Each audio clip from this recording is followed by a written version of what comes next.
Hi, I'm Chris from Airwindows, and hey, you could do this. Because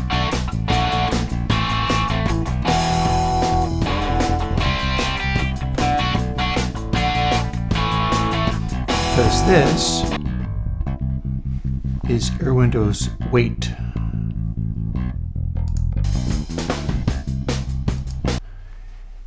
Now, this is going to take a bit of explaining, but hopefully it's worth it.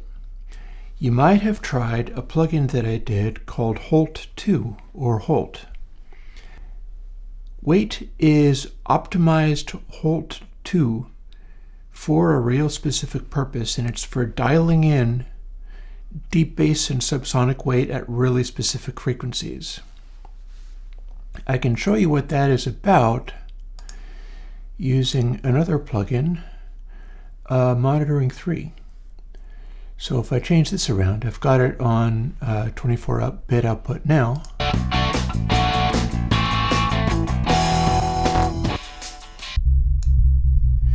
We can have a subsonics only output. And this is a way that you can sort of dial in tones of your deep bass even if your regular monitoring isn't that great as far as subsonics are concerned. It will highlight that stuff for you. And what I'm going to do right now is throw on just the drums, because these drums are a simple 2-mic recording, kind of like back in the old days of rock and roll miking. They're played real loud because that's how you make that kind of sound work. And all by themselves, they are not the most deep bass thing that you're going to run across. They sound kind of like this. Although I'm doing the drum and bass thing of they are speeded up. I get better sound out of that, and I'm not pretending to be a drummer. I'm a kind of sound engineer and plugin maker, so you got to forgive me for that. It's not realistic drums, but I'm doing what I want with it. You might understand that if you take just regular drum recordings from somebody that's maybe not the best drummer and then speed them up, you start losing the low bass. And indeed, that's not the deepest thump that you could get, and that's what Airwindows weight is all about. We can do this. Turn it on.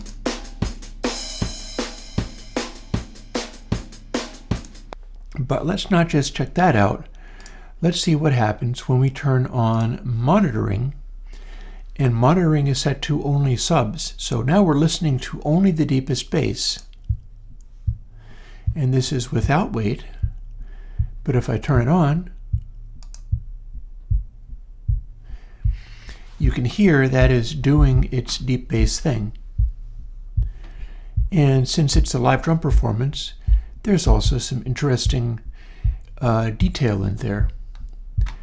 Now what I'm going to do is show you how you dial in something like that. I'm going to try to remember that it's about 0.9 or so. If we take this frequency control and scroll it around, we're going to start bringing in other stuff.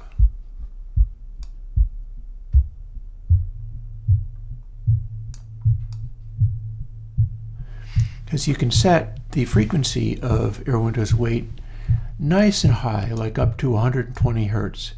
I have tuned it so that you are getting the frequency that it says you're getting.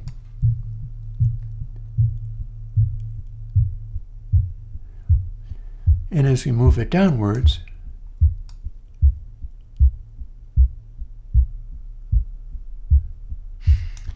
we start hearing different notes. Some of them are going to be more audible on smaller speakers, but you don't necessarily want to just go and find the loudest possible sound. Like, that's not necessarily going to be the tone that you want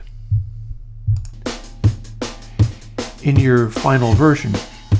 You might want to dial it down to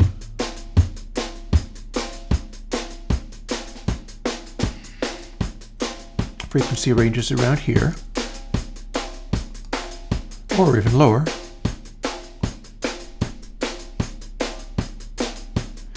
We can go right down to 20 hertz.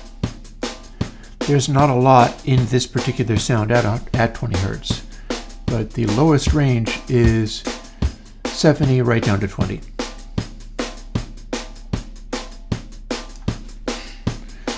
So you can hear when we turn on the monitoring, we're not really getting anything out of weight this low. But we can start bringing something out at 50 or so. And then what somebody that's worth paying attention to, a sound engineer that went by Slipperman, distinguished between areas of power and areas of preponderant energy. What you're hearing when you take this drum sound and wander around 60 hertz or so is an area of preponderant energy. The drum is resonating at this frequency. That's not necessarily what's going to get you the punchiest bass sound. It's just a resonance. If we take it down to what I had before,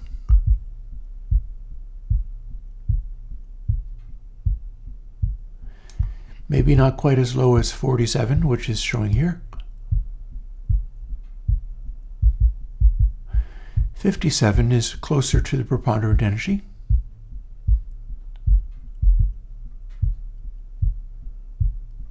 And around 52 or so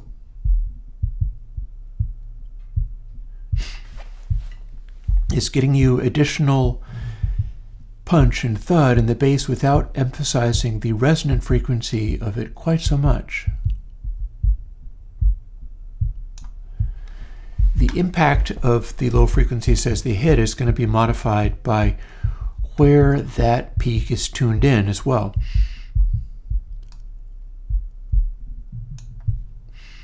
And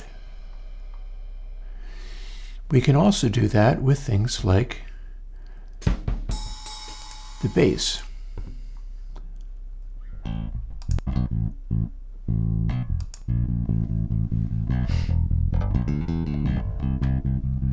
Now the sound's not particularly boosted, although it is.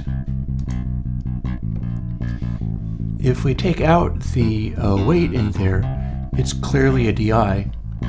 But if we throw a bunch of it on,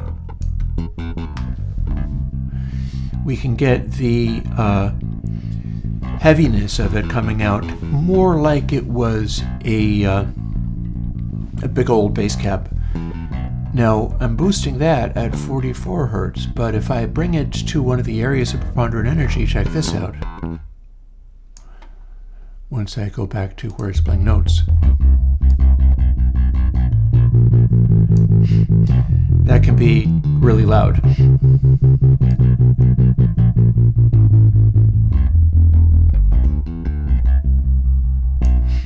But what I'm doing for this particular bass is I wanted it to have additional weight with sort of the string handling notes. This is played with thumb and fingers. So rather than just hitting areas of preponderant energy like this,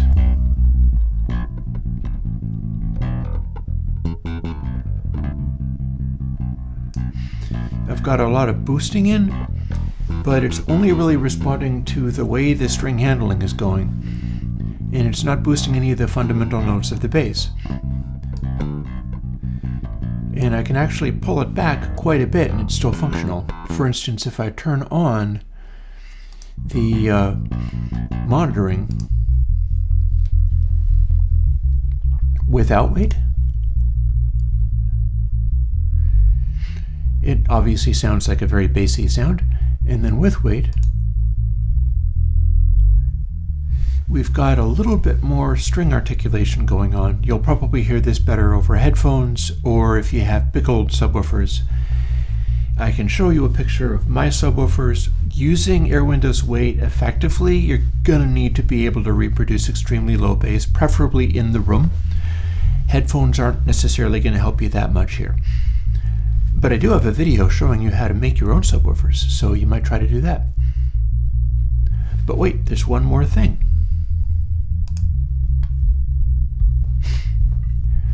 You'll notice that I have all of this stuff going on, here is the full band sound. Turn off subs. It doesn't sound like the subsonics are all over the place here, but it is extending downwards where you need it. And that is never more obvious than when we look at that guitar. Check this out. So this guitar is coming out of the ISO cab that I built recently. And what we're doing here is taking a sound that really doesn't go that deep into the extremely low bass. Like, this is a Telecaster, it's distorted quite a lot. It doesn't have a lot of really heavy sound. It's not like some humbucker super distortion guitar where you would have some rumble going through everything. Instead, it's kind of really bright, but we can still add a little size using Airwindows weight. And for that, I have the frequency at like 84 Hertz. It's quite high. And what we hear from that is, without it, we can turn on monitoring and subs. Obviously, there's nothing much coming through the subs. You can barely hear it. But then if you add weight boosting at 84 or about 85 Hertz, all of a sudden, there's a little bit of cab thunder in there as well. I've boosted it even more just so that it comes through. In the mix, I left it relatively lighter. But this is something that you can do, and you can isolate a low frequency boost that accurately. And in the direct sound, which I will jump back to, no weight, and here we add a bunch.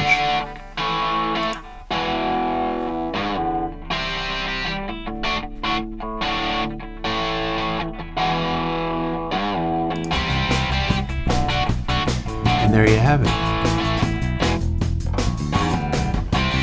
Now, the interesting thing about this setup is that we are using this. Here, let me set it to something else so that I can talk over it better.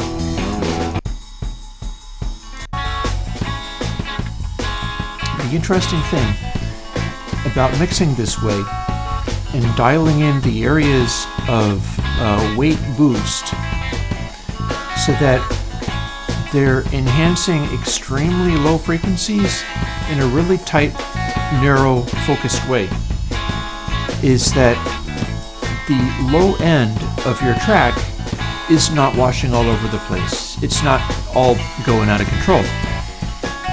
But the end result is that it does have a low frequency bloom where you need it. And one of the tricks that we use on, for instance, this is a classic trick that Ted Templeman used on Doobie Brothers and Van Halen, is if you have a lot of super low frequency boost, like we'll pick the 53 for the drums, and the 42 for the bass, which is not what Ted Templeman would have done. You've got the extreme lows coming through in distinct bands. As a result of that, stuff doesn't really merge together. You have a distinct impact from the lows of the bass and the lows of the drums. Again, that is not the way that Ted Templeman would have done it, because those drums were probably coming in a little higher than he would have, and the bass would not have been boosted down at 40 Hertz. The bass on a classic Ted Templeman trick in this way would be more up around 80 or something. It would fit into a notch, and there would be a notch in the drums to make room for the bass to be. And the bass would be very sort of sonorous and resonant Like if I was going to demonstrate that for you, it would be more like drums there. You pull the bass back.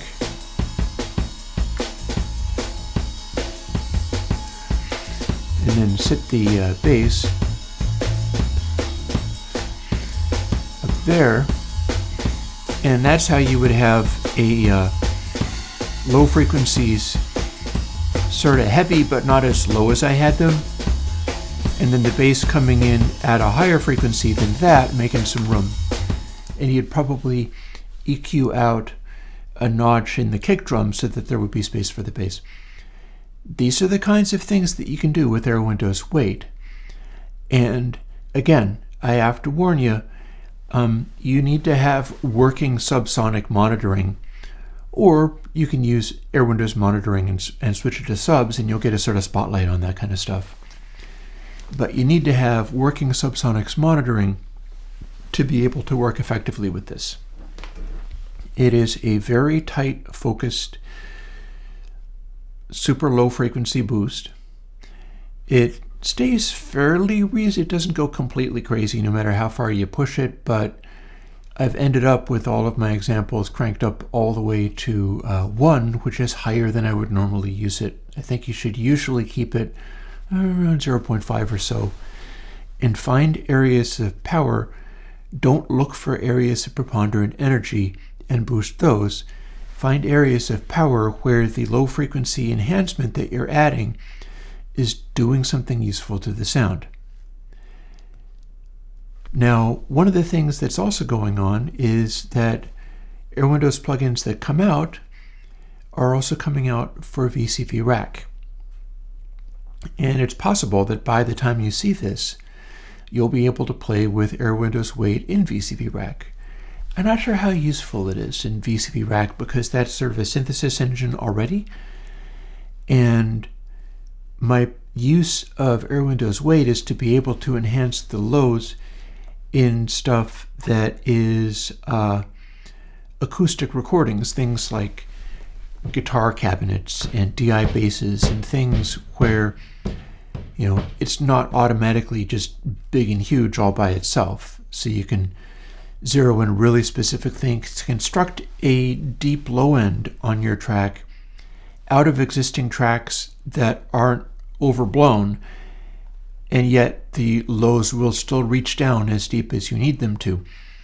That's the purpose of Weight, but it will be useful. It will be usable, and you could, for instance, use that on a kick and VCV Rack to sort of enhance the way that it hits its extreme lows. I'm not your mom. I'm not going to tell you how to use this. So on that note, I hope you like Airwindows Weight, and I'll talk to you later. Bye-bye.